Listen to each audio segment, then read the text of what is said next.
자, 간선의 허용 전류에 대한 이 의미, 기준을 기억하셔야 돼요. 여러분들은 어디에 포커스가 맞춰져 있냐면 1.25배나 1.5배, 즉 이거에 포커스가 맞춰져 있어요. 50A 이하일 때는 1.25배. 다음에 전동기 등의 전격 전류가 50A를 초과할 때는 1.1배. 요거죠.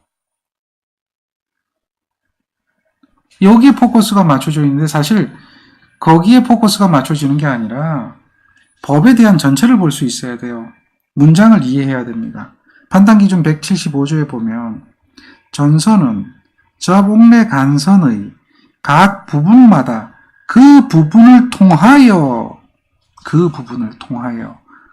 공급되는 전기 사용 기계기구에 전격 전류 합계 이상의 허용 전류를 갖는 것을 전격 전류 합계 이상인 허용 전류인 것일 것. 그러니까 전격 전류 합계 이상. 여기 그냥 더하라는 이야기죠.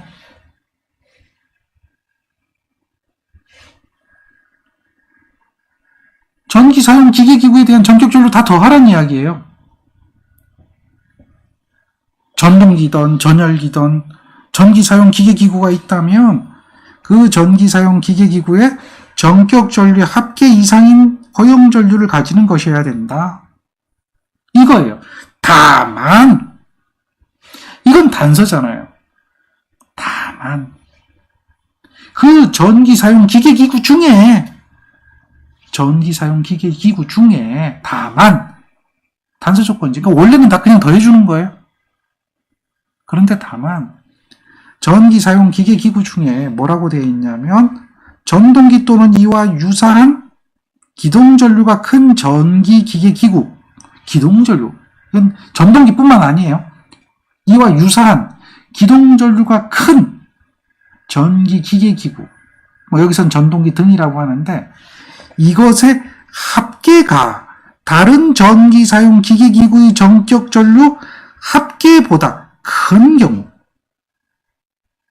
어떻게 되는 경우예요? 다른 전기 사용 기계기구보다 큰 경우, 즉 다시 말해서 같거나 작은 것은 해당되지 않는다는 이야기죠. 이해됩니까? 같거나 작은 경우에는 해당되지 않아요. 큰 경우입니다.